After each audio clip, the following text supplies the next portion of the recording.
You're listening to WCOM LP 103.5 FM Carborough and Chapel Hill. It's a Tuesday, it's 5 o'clock, and that only means one thing. It's time for another round of Snarky Faith with your host, Stuart Deloney. This is a space where we irreverently wrestle through life, culture, and spirituality, all with our heads in the clouds, our tongues in our cheeks, our hearts in our sleeves, and our feet on the ground. At Snarky Faith, the questions or even the answers are never the point. It's all about the conversation. So here's your host, Stuart Deloney. Well, good afternoon and welcome to another round of Snarky Faith Radio. I'm your host, Stuart Deloney. And for those of you listening to us live and on the air right now, I want to wish everybody a happy 4th of July. And what we are doing today is a little different than usual. I sat down with a friend of mine, Max from the Bronx, to talk about Max's journey in and out of faith. I believe this is a very interesting topic, and I think it's something that it's fascinating to be able to hear people's personal stories. So without further ado, let's go ahead and listen to my talk that I had with Max. Thanks so much. Well, I'm sitting here today talking with my friend, Max from the Bronx, and what I want this to look like for this next while as we're talking is we're really just going to lay out a conversation here. Max has a very interesting past, and we just want to kind of delve into his story. We want to kind of get a little deeper into his story because I think that for our listeners here today, that Max has a story that's worth telling. So welcome here, Max. Hey there, Stuart. Thanks for having me on. Hey, Max. So I want to begin to frame this whole conversation that we have here really centered around this. And so tell me if I'm getting this right, and then we'll dig into your story. You were raised in an Orthodox community, is that correct? An Orthodox Jewish community. An Orthodox Jewish community called Riverdale in the south section of the Bronx in Manhattan.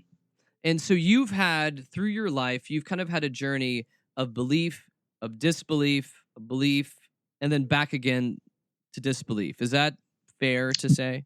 That is the perfect flow. Exactly that, yeah.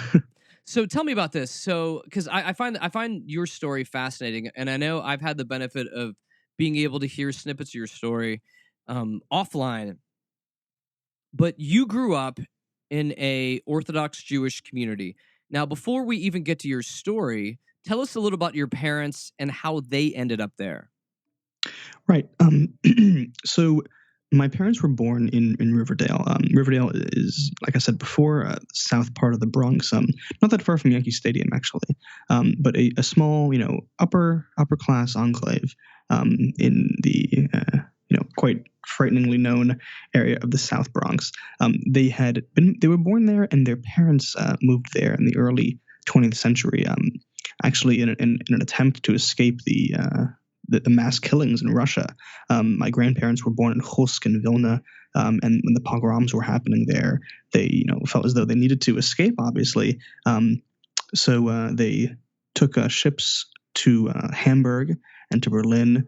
One of them was actually called the Blücher, where they met quite a few other Jewish families, and they all landed in Riverdale. And they worked in Harlem, they worked in Brooklyn, and they, found a little community in Riverdale where they felt accepted, because, yes, they lived in a Jewish community in their Russian, farms, but during that time you had the Tsarist Russians and the imperialists come and murder all of their family and all of their friends. So they landed up in Riverdale, made a life there, and my parents were born there, and I was born there too, and hopefully my children will be born there as well. Really? So you see yourself eventually going back? Oh yeah. I always say that New York is my home and my heart, and Riverdale is where my soul is. It is. Although I don't believe in a soul, metaphorically, it is one of the most amazing places that I can even conceptualize. And so we'll get more to where you're at now a little bit later in the interview.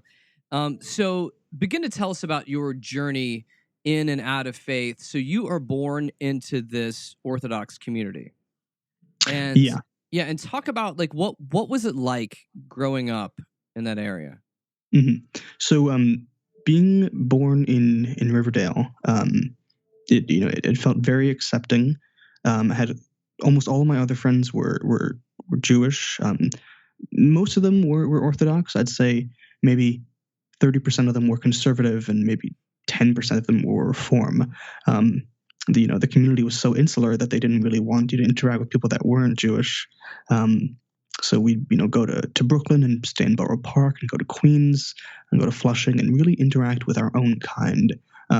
So because of that's really where I started to feel, when I was turning 8 or 9 years old, feeling a little excluded from the general populace, as a way of speaking. I went to Hebrew school 2 times a week. Learned Hebrew and studied Hebrew with what they called our big brothers, the rabbis that scrutinized all of our work, and made us sure that we could read Hebrew appropriately and speak in front of people.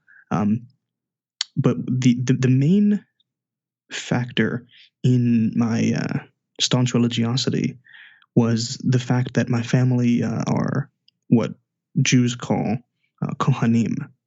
And Kohanim are a supposed group of people that are descendants from the brother of Moses, Aaron. Mm-hmm. And going back centuries. I actually got my DNA tested a few weeks ago, confirming the presence of the Kohen gene in my DNA. So that's interesting to note. But what a Kohanim is they're descendants of Aaron, and they are the priests of their communities. Mm-hmm. They are the ones that speak God's commandments and God's prayers to the other community members. And they're supposed to be vessels and vehicles for the actual voice of God, especially on the high holidays. So I was born, as a Kohanim, and 2 as a New Yorker or an American. So it was a massive part of my identity and a massive part of my upbringing to ensure that everyone knew I was a Kohanim. Whenever I would enter synagogue, people would, bow down and ask me, to put my hands on their heads, and I would pray for them and, give them the Kohanim blessing that was entrusted upon me for 3,000, 4,000 years. So it was a massive part of my upbringing, my identity, my livelihood, my activities, every single thing that I did, Judaism and my belief in God, it intersected.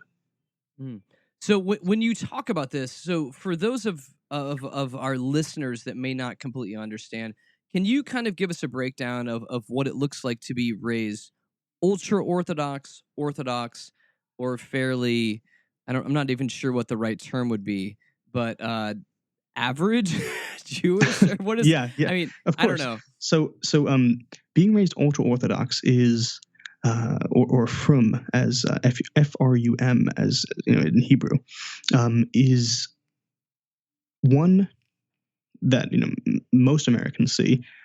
You see them in all black. You see tzitzit, or those white little fringes, hanging from their black coats. You see the payas, which is their long curly hair on their sideburns. The physicality of them is very stark. From a societal level, the men and women, they don't interact if they're not really married. Men and women do not touch. You think of Amish, and you attribute a belief in the Abrahamic religion of Judaism to that, and you have Orthodox Judaism, really. They don't use electricity on Fridays, evenings, and Saturdays. They only keep kosher. They stay connected to their roots when it comes to their community, to their Judaism. They really don't engage in anything that would be seen as Western media. They obviously don't digest pornography and graphic imagery when it comes to television or movies or video games. They take a very early 20th century look and lens at life and embrace that, and then they see how that intersects with their belief in God, and make that their way of living. So that is the mainstream frum Orthodox community.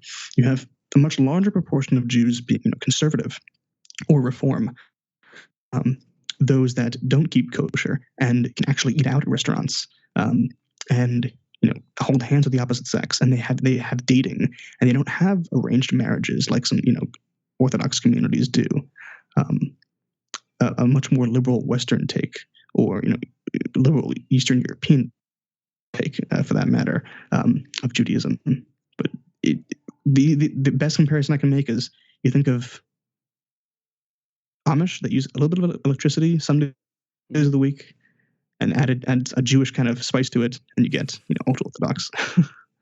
And so how is it? So you're describing ultra Orthodox. So the step down to being Orthodox, what's the difference?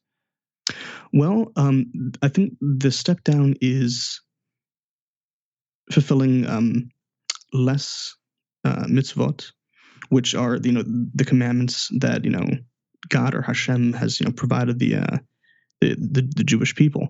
Things like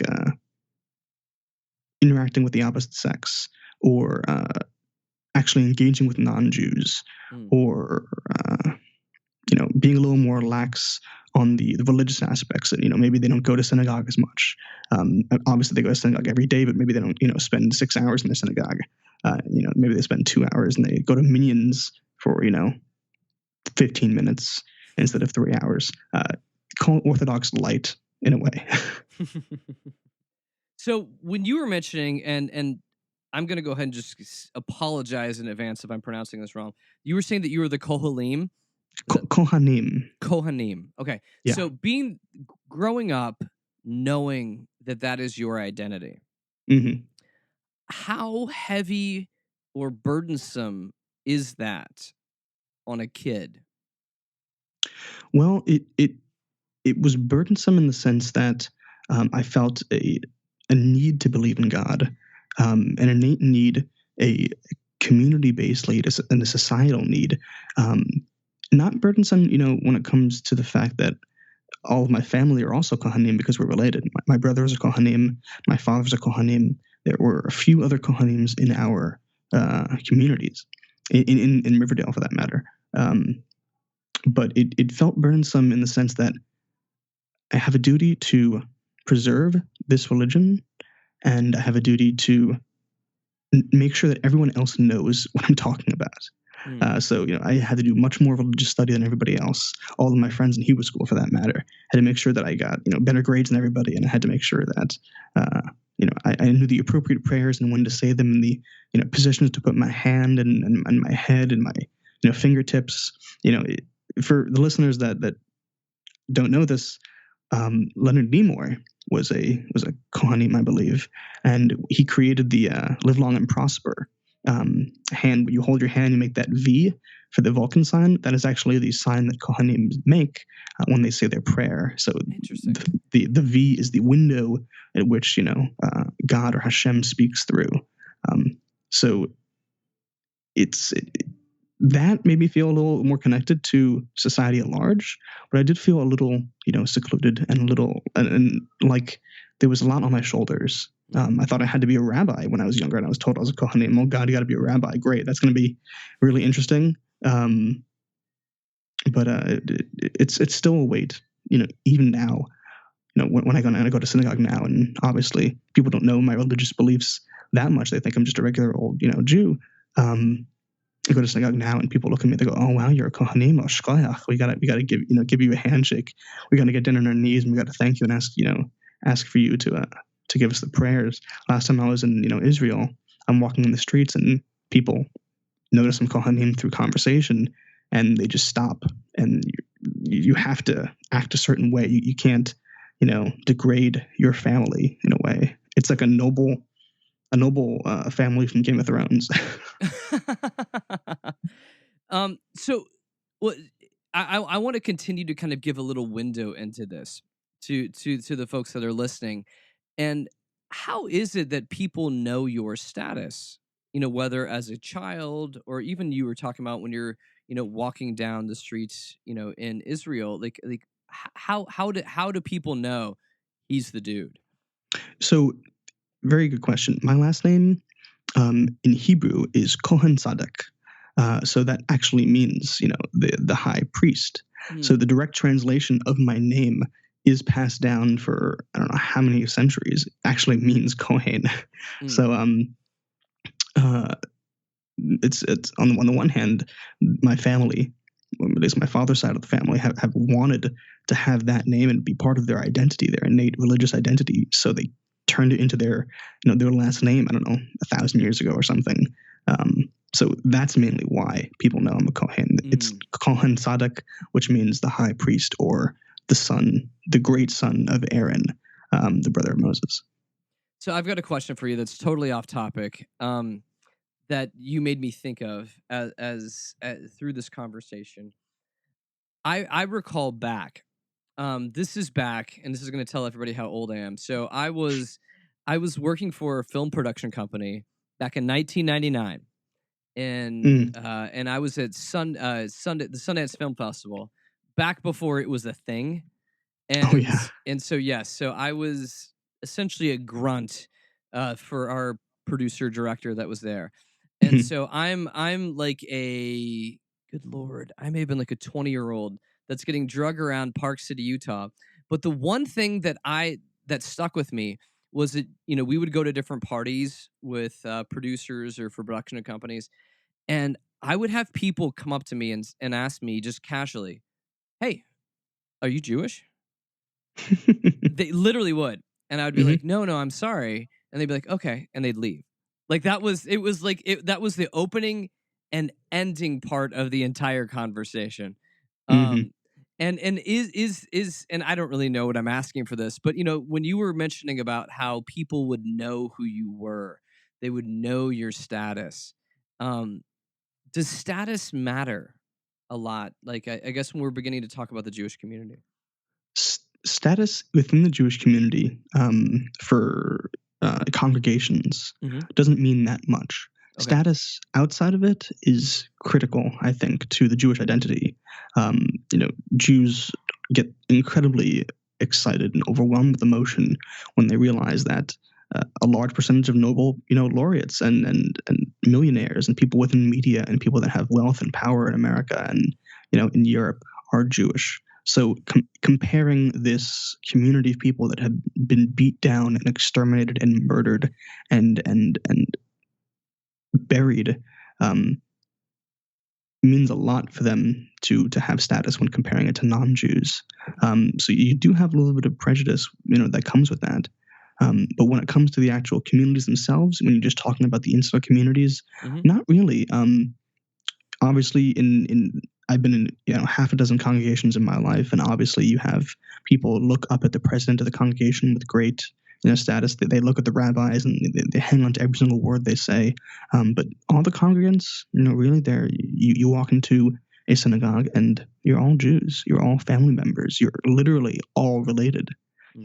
It's literally like the people that I see at synagogue now, even in the South, they're my cousins.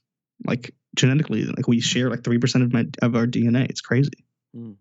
That's one thing that I know I've talked about on the show before, and it was something that impacted me very deeply when I was going through seminary, and being able to understand the rhythms of synagogue, because especially when we come to Christianity in America, Christianity is very divisive. Meaning, it's divisive in many ways, but it's divisive also in the fact that we see that there are however many hundreds of denominations out there, how many, other types of spinoffs from denominations. And the way Christianity views things are, you're either part of our small tribe, and if you don't believe X, Y, and Z, you're not part of this small tribe, even though you may still say that you're Christian. And that's been something that really has hit me about how divisive Christianity has become. Whereas I know when I was studying really just the rabbinical tradition, that the tradition wasn't simply about that we all agree on everything. It came down to the fact of one rabbi may disagree with another rabbi, and they can argue it out. And they still may walk away from that and be in different positions, but they're still part of the same family. Yeah, it's talking about arguments within Judaism. One of the main things that the majority of large denominations like the Orthodox and the ultra-Orthodox and the Hasidic and the conservative denominations agree on is, if your mother's Jewish, you're Jewish. Nothing about it. And if your mother's Jewish, then you're family. Now you have Reform individuals and congregations and communities that say, well, if your mother's not Jewish, but your father's Jewish, we'll still accept you as a full-fledged Jew. But halachically, which is, the Hebrew word for lawfully or based on, Torah or Hebrew law, if you're to be Jewish is to have a Jewish mother and to be born from Jewish blood. But going back a little bit to what you said about, if you have two, rabbis having an argument about something in rabbinical literature, one of the main things about Judaism that fascinated me and made me accept it a little bit more as a teenager is I believe one of the real only monotheistic religions that embraces critique. They say, let's think about what we're saying. Let's look at it through different lenses and actually question. Let's question God. There are stories of women in Judaism screaming at God and speaking to God as though they're higher than Him. It's a religion of questioning, of critical thinking, of high, deep self-reflection and intellectual thinking. Which is why they stress education so much. They instill it in their children through Hebrew school, through Sunday school, through rabbinical literature and teaching, all the way until they're 18 years old. So that's what drew me to embrace it a little more when I was having doubts. But I would say that is such a beautiful thread that runs through Judaism, meaning that we don't have to agree. And like you had said, that question and critique are almost at the core. It literally is. I'm sorry to interrupt you, but one of my favorite quotes that I read and see in almost every single Haggadah or Jewish Bible or Torah that I pick up is this quote that a lot of Jews embrace, and it goes something like, "The atheist that is in his attic staring out the window is closer to God than those that believe in Him." And it's this long-standing, centuries-old belief that it's okay to question, it's okay to think critically, it's okay to deny what you think is wrong and think for yourself. It's one of the main tenets of Judaism to critique and never stop critiquing, which I think is fantastic and helps mold really intelligent young minds. No, I would agree with that, because I think that there's a certain danger in, well, not just in religion, when it comes to groupthink. I think there's a danger in humanity when we falter and lean into groupthink, meaning that that if you don't agree with 100% of what we're saying here, you must leave. And I love how you're describing this. I love how you're describing that there's a kinship, meaning that there's this kinship that you really can't shake. That regardless of what you believe or where you're at or where your belief system is at, you are still family. And very much so. And I think that is a central tenet that has been lost in Christianity, meaning the fact that if you look globally at Christianity, outside of like the Western world, you begin to see a very simple belief system. If you look towards like the like South American or the African or the like the Chinese Christians, like what unites them, they would say, "Do you believe in Jesus?" Yes. Then we are one. But if you look at the kind of Western European or American Christianity, we're so divided. We are so at a spot where we're willing to throw somebody out at the drop of a hat. And I don't mean to say that Judaism doesn't have that as well. Orthodox, ultra-Orthodox communities, from communities, Hasidic communities, they're just like that, if not even worse. If you question, the belief in God, if you question whether or not men and women should be able to touch or have premarital relations, you're not going to be accepted, and you're going to be told to shut up and sit down. And those types of communities that are much strong, that have those beliefs much stronger held in their communities, that keep their communities together and keep them, in the ghettos, so to say. It's very strong and very damaging and very prejudiced and extremely racist. So it's not to say that those types of communities, don't have something very similar in common to what Christianity is like. In America, I'd say, even worse sometimes. You have people in Borough Park that don't allow. I watched a video the other day of these Borough Park men beating up on a Hispanic man riding through a bicycle through their community because he wasn't Jewish, not allowing him be there. Like them, yelling at African Americans and Asian individuals, even white men that they know that obviously aren't Jewish, and not accepting them in the community, and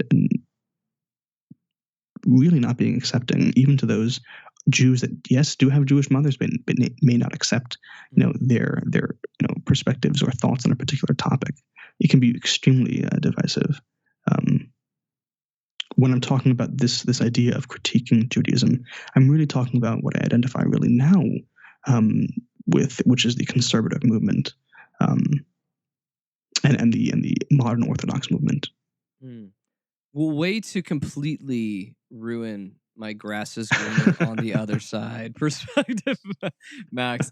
No, but I do. I appreciate that honesty, and I think that whole tendency towards tribalism is more of a human problem than it is than a specific religious problem. Yeah, I think that we find ourselves wanting to figure out who's in and who's out, because especially for those of us that are declaring who's in, we always make sure that we're in and that whoever's not like us is out. So it is a position of power. But what I wanted to move into, so you grew up in this Orthodox community. You had this status. You were in the lineage of Aaron. And when in Still your in the mind, lineage of Aaron, don't forget. Yes, I'm sorry. Yes. Still yes. very proud of it. I have a I'm not. Well, if it's been said here on the show, you may be out. No, I'm kidding. But what I'm saying is, when did the wheels start coming off for you? Like, at what age did you start questioning? That's a very good question. It started, I'd say, maybe 10 years old or so. When I really started thinking about philosophy, and my father would read to me Freud when I was, younger. He would read to me, Kant and classical literature, and get really deep into, Aristotle and Plato. And I would read these things, as a young teenager as well, getting to 11 and 12, preteen. And I honestly started thinking about what I believe, why I believe it. I was a staunch feminist as a child. And I was, staunch egalitarian. So I really identified as someone who, in 2017, you would say is a really strong liberal, in the early 2000s. So I started thinking about why I feel these things. Why do I feel that I have to think critically about things? Why do I feel as though everyone has to be equal? Why do I feel about all of this? And then I got to the belief in God. Why do I believe that God exists? And how did I form that belief? Well, I formed that belief because I grew up in an Orthodox community in Riverdale. Well, why did that happen? Because, my parents did. And they did because their parents did. But what if their parents were born in, I don't know, Ethiopia? Certainly wouldn't be Jews. So I started having discussions with my father and my other, Jewish friends who had similar, views. And just really started feeling as though, wow, I'm making a special case for my beliefs. I accept things, I accept things like I believe that all people are, inherently equal. They should have the same rights. They should have the same, ability to think and not have anyone trample that. And I take that because I believe there's good evidence for that. But when it comes to a belief in the divine or a belief in the supernatural, I just say, I believe it because I was taught to believe it.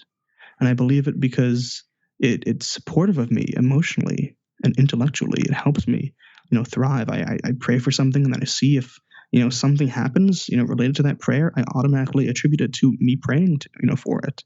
And as I got older and more critical and, I got super heavy into science and physics and philosophy. And I wanted to be a biochemist. So I got really deep into understanding chemistry and physics. And I was like, wow, my beliefs of Judaism and religion don't align with my beliefs as to how the universe and the world works. I used to think of the old stories of Moses, lifting up Mount Sinai, or Moses spreading the Red Sea, or a burning bush. And yes, although my parents instilled this belief in me that these aren't actual literal translations, they're more moral and philosophical translations of the text. You think, well, then wouldn't everything be a simplistic way of just saying be good to one another, and everything is just it's not real, it's not the truth. So really when I turned 11 or 12, I started thinking about this deeply, and then decided, well, I can't make a special case for God and religion anymore because it's not fair to myself intellectually.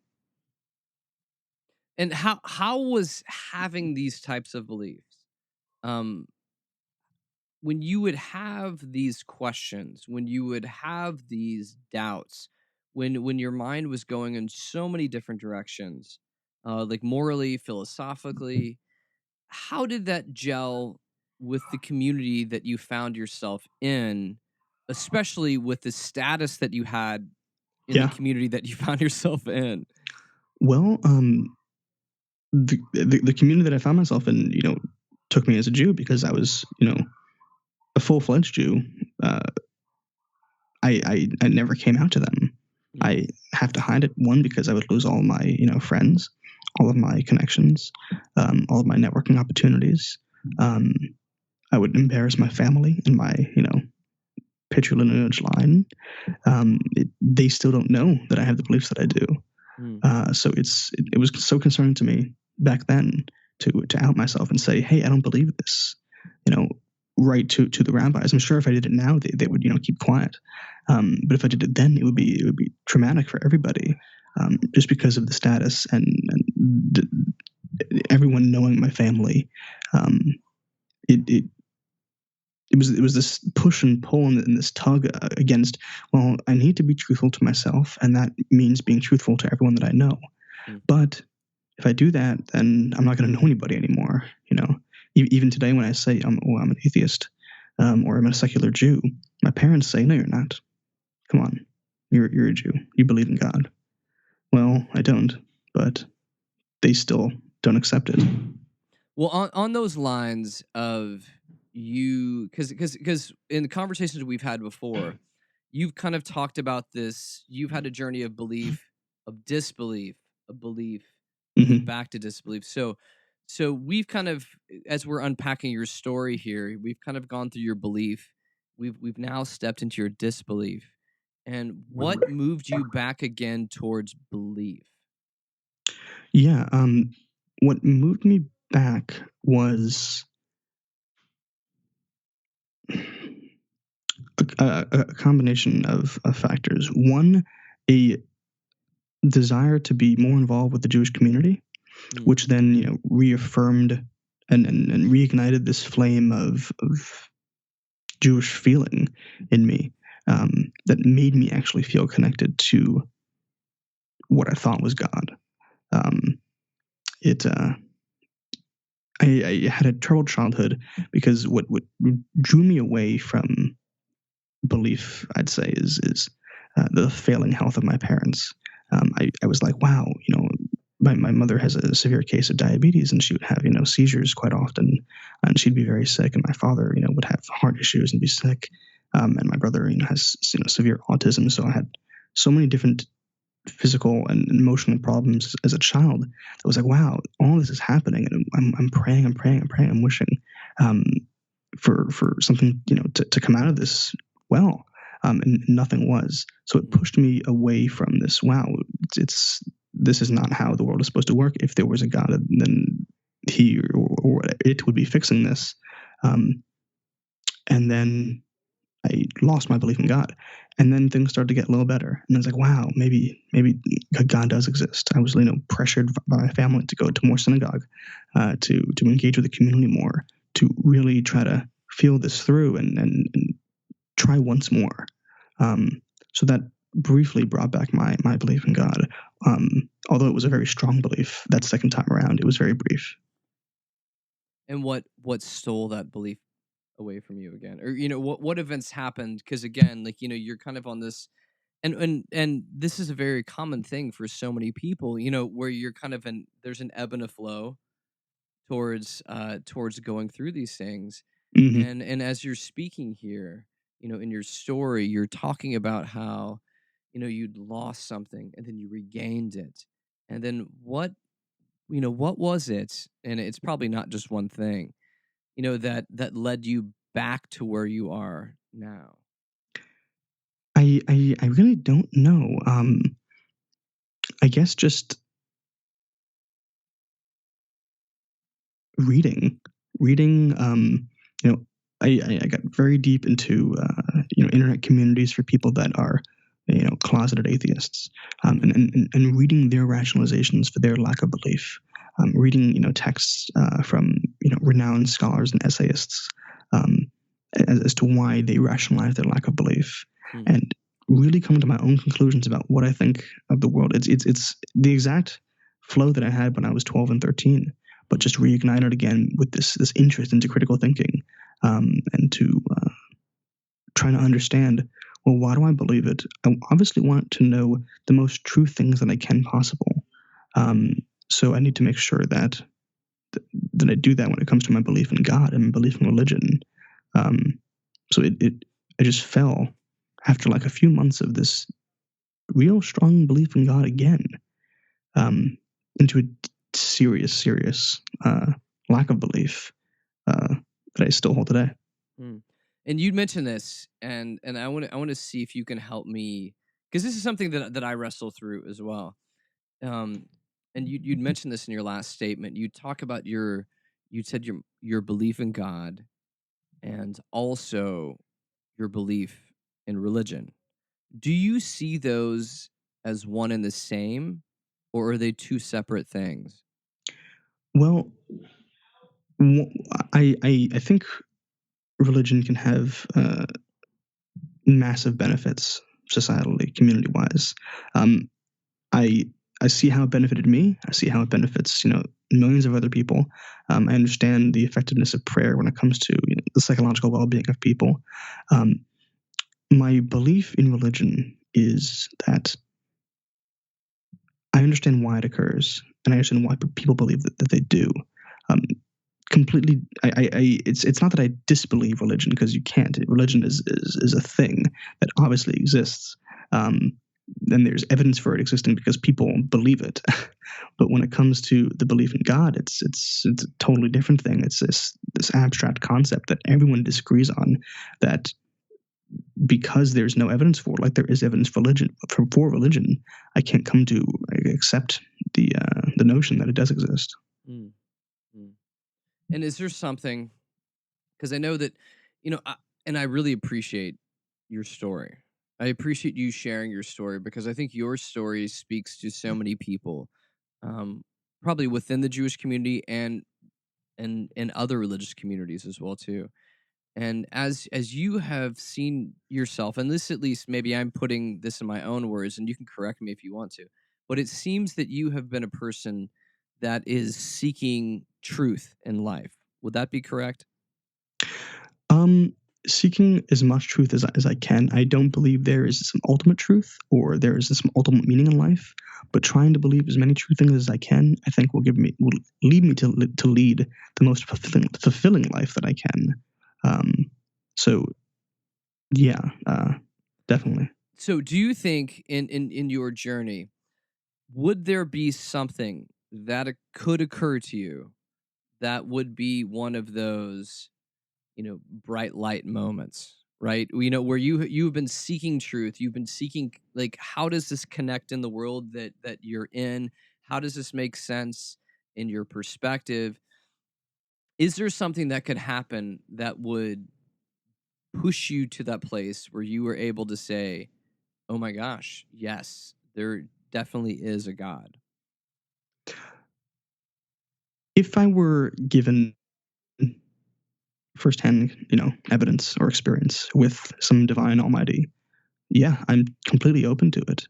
I'm not going to take, gospels written 300 years after, the death of Christ to be evidence for it. I'm not going to be, secondhand experience from people that say that they've experienced God. Yeah, you have other people saying they experienced aliens, but other people don't, accept that as as evidence for the belief or for their belief in God. If God had appeared to me and I knew I was, of sound mind, then yeah, of course I would believe. I wouldn't necessarily be happy, but I would believe nonetheless. Hmm. And I loved how you were laying that out, because I think this is a common thing. I think what's a common thing for any of us that would declare ourselves human, which would be hopefully most people that are listening to this podcast and radio show right now.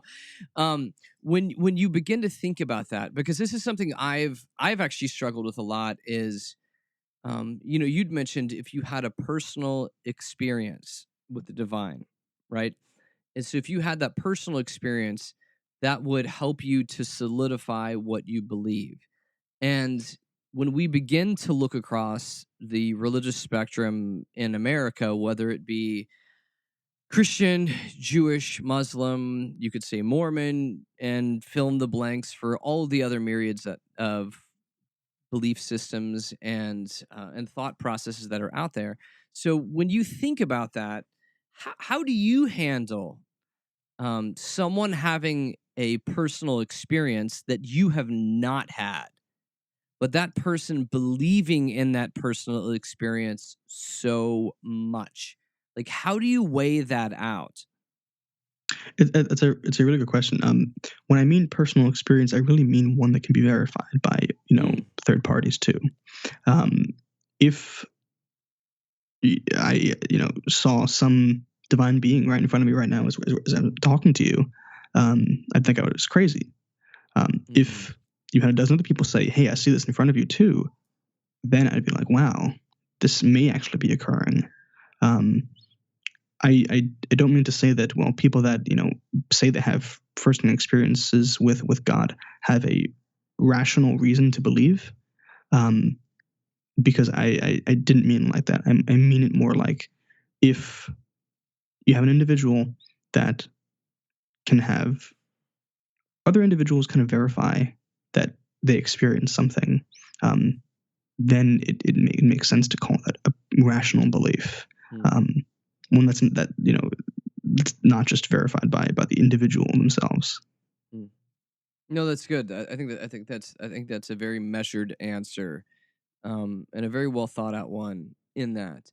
And one of the things I wanted to kind of divert in our conversation to was to kind of pick your brain on a few things. Are you up for having your brain picked? Yeah, I haven't had brain surgery in quite a long time, so let's get to this now. I'm not a licensed brain surgeon, so the results may vary. So just be aware.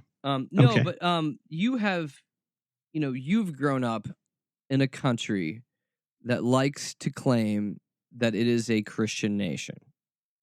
Mm-hmm. And with that, I'm pretty sure at different moments in your life, you've had Christianity pushed on you. Would that be a correct assumption? Oh, for sure. Oh, Okay. yeah. To this day. And so when you say when you say to this day, do you mean that that's happening right now on the show? It's happening right now. Oh man, our thinly veiled evangelistic. No. Hey, if you can convince me, I'd be happy. No, that's not the point. That's not the point of what we're doing here. But within all of that, you have seen people preach and make claims from the Bible, and I know with most of your schooling, has been focused what we Christians would call the Old Testament. Mm-hmm. What are American Christians getting wrong when they read these texts? Because one thing I've noticed, and it's one thing that's always bothered me about American Christianity, is the fact that we read our American lenses and our American values into these ancient texts. These ancient texts that have been translated from a language that most of us do not understand. And there's so much problem within that, contextualization that we like to do. Mm. So, in your best way, when you see Christians, especially, and you can speak to the New Testament if you feel like it, but especially when you see Christians reading the Old Testament, what are they missing? What are they getting wrong? What is being lost? So I can respond in two ways. I can respond from an Orthodox Jewish perspective, and I can respond from my perspective. How about let's do both? Yeah. So from an Orthodox Jewish perspective, it's that the majority of things that occur within the Old Testament did occur. And the interpretations that Christians have regarding them are correct. But when it comes to the actual moral and philosophical teachings, they can be distorted. When Christians say things like they point to texts in Genesis, or they point to texts in the Book of Moses that say, marriage is between a man and a woman, and slavery is okay, and owning people and having multiple wives is okay. From a ultra Orthodox perspective, yeah, that's right. It's strictly by the text, and there really isn't that much lost in the translation from Hebrew to English, or from Aramaic to English. Not that much lost. But when it comes to the moral and philosophical teachings, things that go deep into Kabbalah, or the mystical understanding of the Bible, they're not brought up at all. Things that delve into, well, yes, Orthodox individuals believe that Adam and Eve did exist. They believe that they did have relations with one another, and their children had relations with them to create humanity. It is the true Orthodox belief that it actually occurred. But when you go down deeper into Jewish light, or modern Orthodox, or conservative, or Reform, or secular Judaism, you get more and more. It becomes more of these things didn't actually occur, but they mean things. They're ways that you can look at history, and ways that you should look at living your life through a lens that occurred 3,000 years ago, through a lens that makes sense for that time. But to tell you the truth, when it comes to what modern Christians believe, when it comes to the Old Testament, and what serious Orthodox Jewish individuals believe, it's not that far off. But like I said, when you get deeper into the smaller Jewish communities, the larger Jewish communities, like conservative Judaism, it's less factually based and more philosophically and moralistically based. And so I want to get to the Max perspective too in a moment. But one of the things I know, especially being raised around evangelical Christianity, there's this belief that the Bible, Old and New Testament, are simply the spoken words of God. Meaning that like almost whoever wrote them down were some sort of an avatar for God, that he just had them write his words, or whispered softly in their ears to tell them what to write down. And one of the things that's been formative for me is to begin to realize that these are books written by different people during different times, with different angles on what they were dealing with and everything else like that. But if you were to ask most evangelical Christians, this is, it's completely 100% the word of God. How would, like, especially growing up Orthodox, like, how do you view the separate books? Um, mainly speaking towards the Old Testament, like, how do you view the differences in opinions, the differences in viewpoints from book to book? That's a really interesting question. Well, when it comes to separating the distinct portions of the Bible or the Torah, in Judaism you have the oral Torah, which is comprised of the Mishnah and the Gemara, which come together to make the Talmud. And you have the written Torah. So laws and belief systems and thoughts and philosophical concepts and religious roles and prayers and customs and all these things that you're supposed to do that are within the Old Testament, they're either orally given from God to Moses and then from Moses to the people, or they're textually given from actually being written when they were conceptualized by God. So the distinction between them is pretty strong, but the actual contents aren't really that different. Gotcha. So what is a brief version of the Max version? Of how you were talking about, earlier you were giving me the Orthodox version. Right. Yeah. My belief is that these texts are indeed thousands of years old. We know they are, but they're just written from a small community of people that needed some signal in life and needed some way to separate their belief in what they thought was reality from the larger polytheistic belief systems of the time. So they felt as though God existed. They felt as though they had these experiences, and they obviously stretched the truth for quite a lot of it. I'd say more than half of it. We do know that quite a lot of things that actually occur within the Torah did exist. We do know that the Second Temple was destroyed. We do know that Jews were slaves in Egypt. We don't know that there was a mass exodus. There's no evidence for things like that. So I take everything that that's within the Torah, within the Tanakh, within the Talmud, within the Haggadah, as stories based on some factual events, but most of them made up. When it comes to, for example, my status as a Kohen, no, I don't think that I'm really, the great whatever grandson of Aaron. But I do know through DNA analysis that I am the great grandson of some individual who a small portion of the Jewish population are as well, and we're all related. And you could find the genetic markers in our DNA that show that we're all related.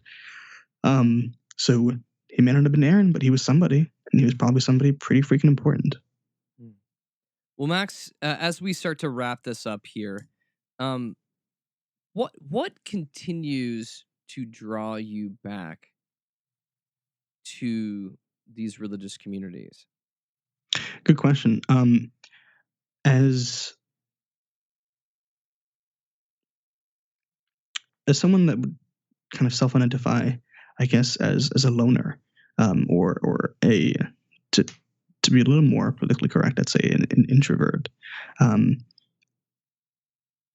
The true communities that evolve out of congregations from a religious standpoint are incredibly powerful. The connections that you can form, the people that you can meet, the opportunities that you can get occupationally, emotionally, relationship-wise are absolutely massive. Being able to walk into a place just like you can walk into a church and hopefully feel connected. It's hard to do that, as a Jew.